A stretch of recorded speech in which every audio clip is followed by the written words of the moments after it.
Magandang araw sa lahat, ako si Dr. Maria Elena Santos.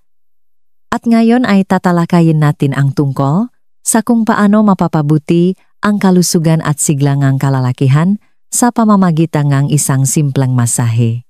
Mga Ginoo, paano kung sabihin ko sa inyo na may isang partikular na punto sa inyong katawan na kapag minasahe, sa loob lamang ng 60 segundo ay maaring mapabuti ang daloy ng dugo, mabawasan ang tensyon, at makatulong sa maisyong iyan sa performance na nagsimulang lumitaw pagkatapos ng edad 50. At bago kayo umalis sa pag-akalang ito ay isa na namang kakaibang alternatibong gamutan, pakinggan niyo muna ako. Sa aking 15 taon ng karanasan sa larangang ito, nakita ko kung paano ang pamamaraang ito na ginagamit sa tradisyonal na medisina sa loob ng maraming siglo ay unti-unti nang naunawaan ng modernong agam kung bakit ito epektibo. Ipapakita ko sa inyo kung nasaan eksakto ang puntong ito, kung paano ito imasahe ng tama, kung anong nga langis ang pinaka-epektibo, at kung bakit ang simpleng pamamaraang ito ay maaaring maging nawawalang bahagi sa inyong pangangalaga sa kalusugan. Walang mamahaling kagamitan, walang nakakailang na appointment, isang bagay lamang na maaari ninyong gawin sa pribadong espasyo, ang inyong tahanan na talagang nagdudulot ng pagbabago. Harapin natin ang isyu na madalas iniiwasan. Pagkatapos ng edad 50, nagbabago ang nga bagay-bagay sa ibaba, ang daloy ngang dugo ay hindi natulad ng dati. Nababawasan ang sensitivity. At ang dating otomatikong nangyayari ay nangangailangan na ngayon ng pagsisikap o mas malala, hindi na talaga nangyayari. Karamihan sa mga lalaki ay tinatanggap na lang ito bilang bahagi ng pagtanda. Siguro inom ng tableta kapag kailangan at aasa na lang sa magandang resulta. Ngunit ito ang totong nangyayari sa inyong katawan.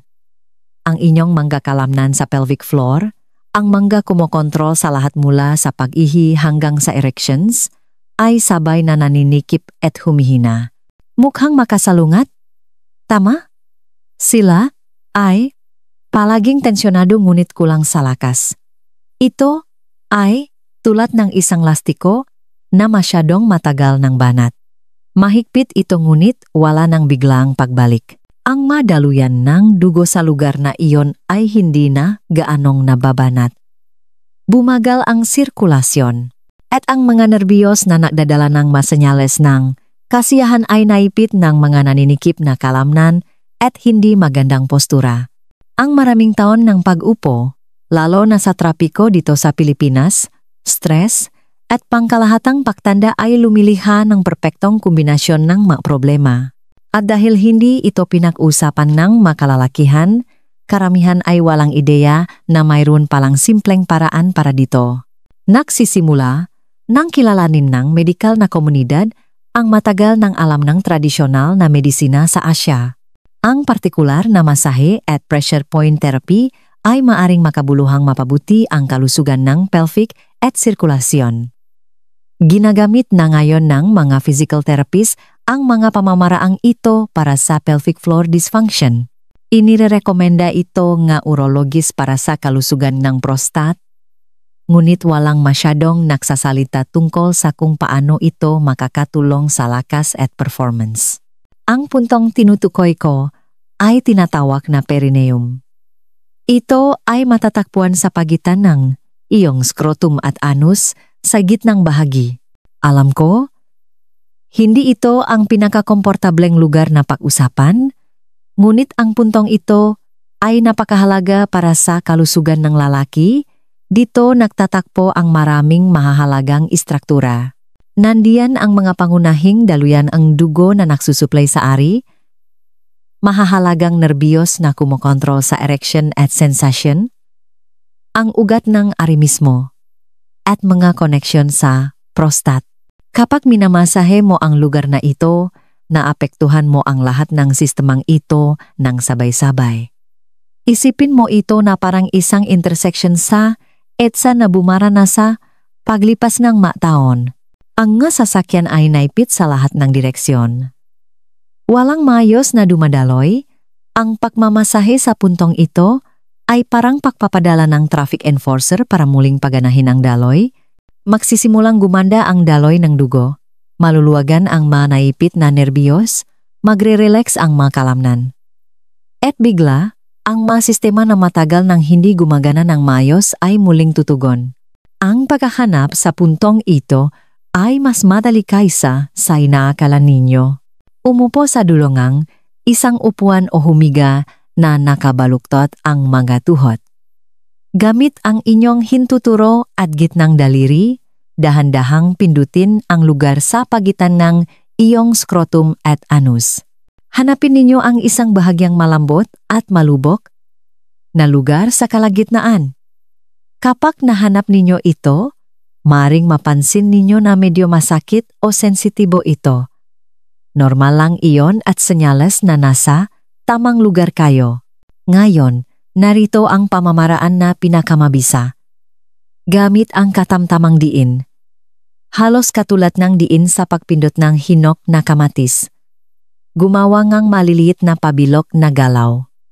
Clockwise sa loop ng 30 segundo, at pagkatapos ay counterclockwise sa loop n 30 segundo. Iyan ang inyong pangunahing 1 minutong routine. Hindi ninyo kailangang idiin ng husto. Hindi ito deep tissue massage. Ito ay mas tungkol sa tuloy-tuloy at banayat na diin na naghihikayat sa daloy ng dugo at nakpapaluwag ng tensyon. May mga lalaking mas gusto ang pataas pababang galaw kaysa sa pabilog. Parang marahang peg bounce ng mga daliri sa lugar. Ang iba naman ay masiyang sa press and release pattern. Pinipigilan ng 5 segundo. Saka binibitawan ng 5 segundo.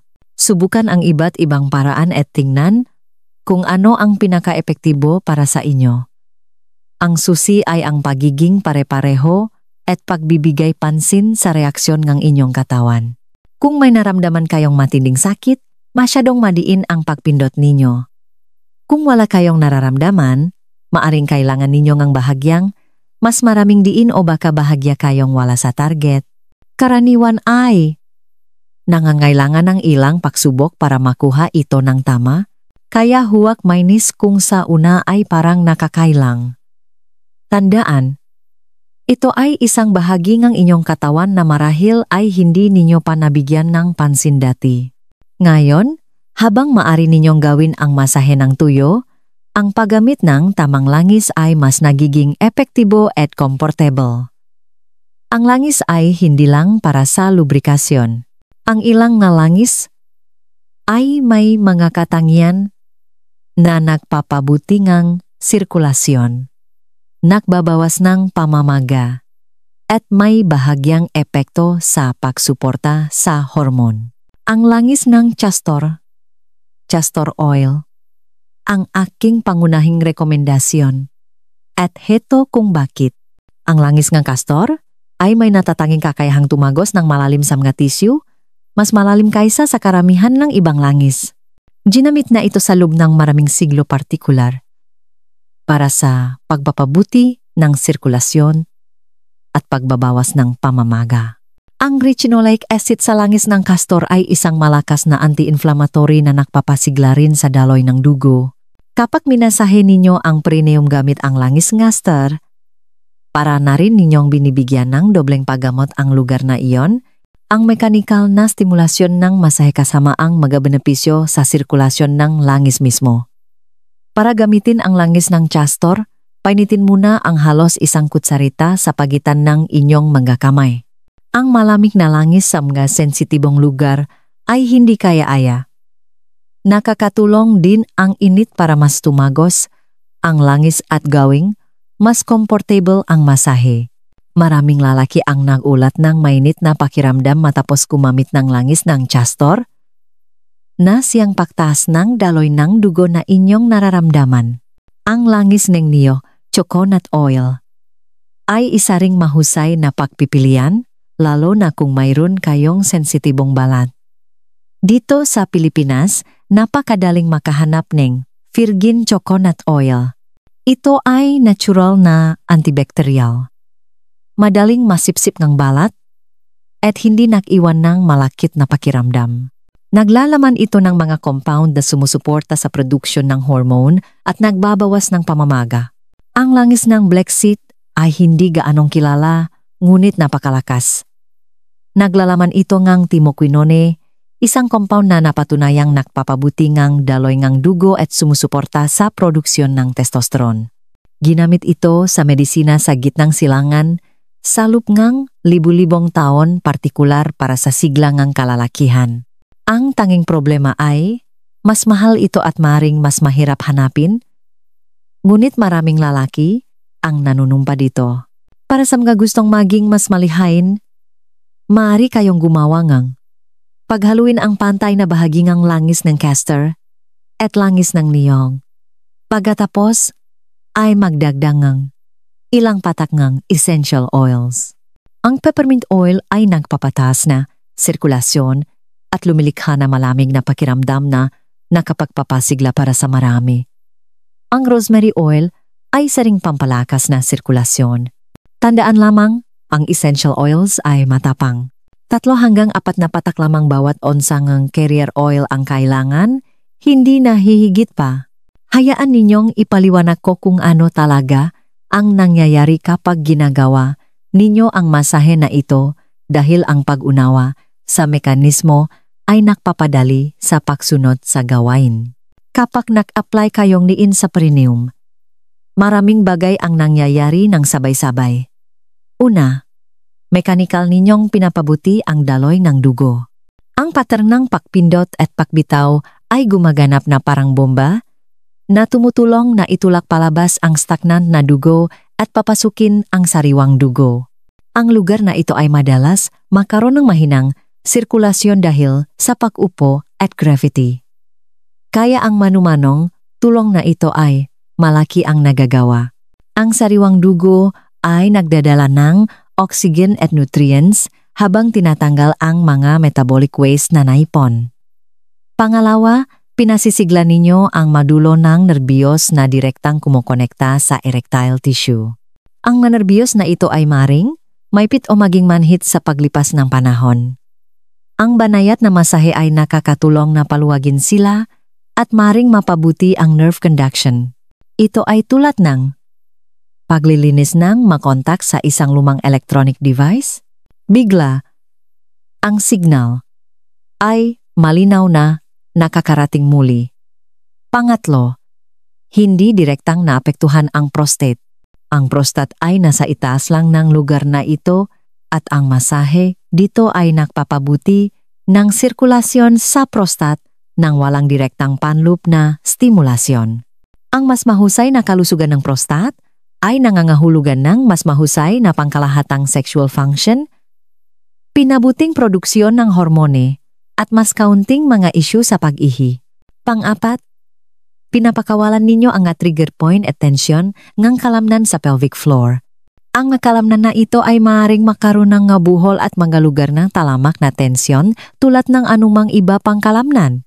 Ang pagpapakawala sa mga trigger point na ito ay nagpapabuti sa pangkalahatang paganang pelvic floor na mahalaga para sa erections, tindi ngang orgasm, at control sa pag-ihi.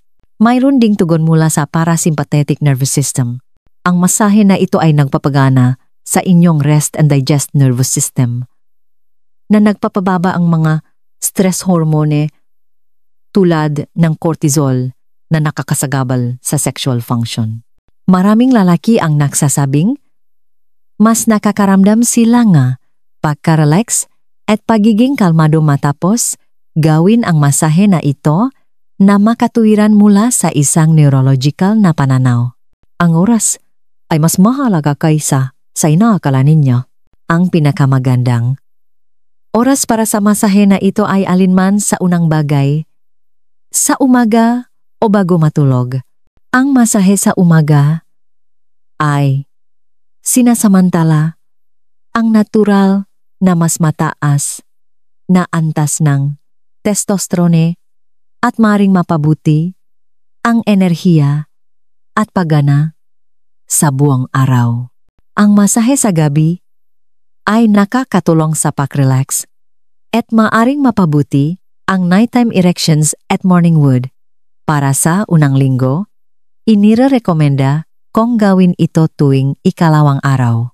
Nagpapakilala kayo ng isang bagong bagay sa mga sensitibong tissue at kailangan nila ng oras upang umangkop. Pagkatapos ng unang linggo, ang araw-araw na masahe sa loop ng 1 hanggang 2 minuto ay perpekto. Ang pagiging pare-pareho ay mas mahalaga kaysa sa tagal. Ang 1 minuto araw-araw ay mas mahusay kaysa sa 10 minuto isang beses sa isang linggo. Ito ay tungkol sa muling pagsasanay sa mga pattern ng daloing dugo at pagpapanatili ng kalusugan ng tissue na nangangailangan ng regular na stimulasyon. Isipin ito tulad ng ehersisyo. Kung nagpaplano kayo ng intimacy, ang paggawa ng masahe na ito mga 2 hanggang 3 oras bago ito ay maaring makatulong. Inihahanda nito ang sistema ng hindi ito masyadong na-overstimulate. Ang pinakamalaking pagkakamali ng lalaki ay ang pagiging masyadong agresibo. Hindi ito isang deep tissue sports massage. Nagtatrabaho kayo sa mga masalang tissue at sensitibong nerbiyos. Kung masakit ito kinabukasan, masyado kayong madiin. Ang tamang diin ay dapat maramdaman na matatak ngunit comfortable. Maaring bahagyang masakit, ngunit hindi dapat masakit. Ang isa pang pagkakamali ay ang mabilis na pagsuko. Ang pamamaraang ito ay gumagana ng paunti-unti. Karamihan sa mga lalaki ay napapansin ang mga unang pagbabago sa loob ng 1 hanggang 2 linggo na may mas malaking pagbabago pagkatapos ng 1 buwan ng tuloy-tuloy na pagsasanay. Ang paggamit ng maling langis o walang langis ay isa ring karaniwang issue. Maaring magdulot ng iritasyon ang tuyong masahe. Manatili sa mga natural na langis, ang hindi magandang posisyon ay karaniwan din. Humanap ng komportableng posisyon na kahiga na nakabaluktot ang tuhod, nakatayo na may isang paa sa bangko, o nakaupo sa gilid ng kama. Lampas sa malinaw na pagpapabuti sa erectile function, ang mga lalaking regular na gumagawa nito ay nagulat ng maraming hindi inaasahang benepisyo. Ang mas mahusay na kontrol sa pag-ihi ay isang malaking bagay. Ang nakakainis na pagtulo pagkatapos umihi ay madalas na bumubuti o ganap na nawawala. Nababawasan ang pagpunta sa banyo sa gabi para sa maraming lalaki. Ang talamak na sakit sa pelvic, sakit sa ibabang likod, at tensyon sa balakang ay madalas na bumubuti. Isang pasyente ko ang nagsabi na ang kanyang talamak na sakit sa balakang sa loob ng 5 taon ay nawala pagkatapos ng 3 linggo ngang masahe na ito. Nagulat ang kanyang physical therapist. Madalas ding bumubuti ang mga sintomas ng almoranas. Madalas ding bumubuti ang performance sa ehersisyo, lalo na sa mga aktibidad tulad ng pagbibisikleta o pagtakbo. Ang susi para gumana ito sa pangmatagalan ay ang isama ito sa inyong routine sa paraang natural, hindi parang isang gawain.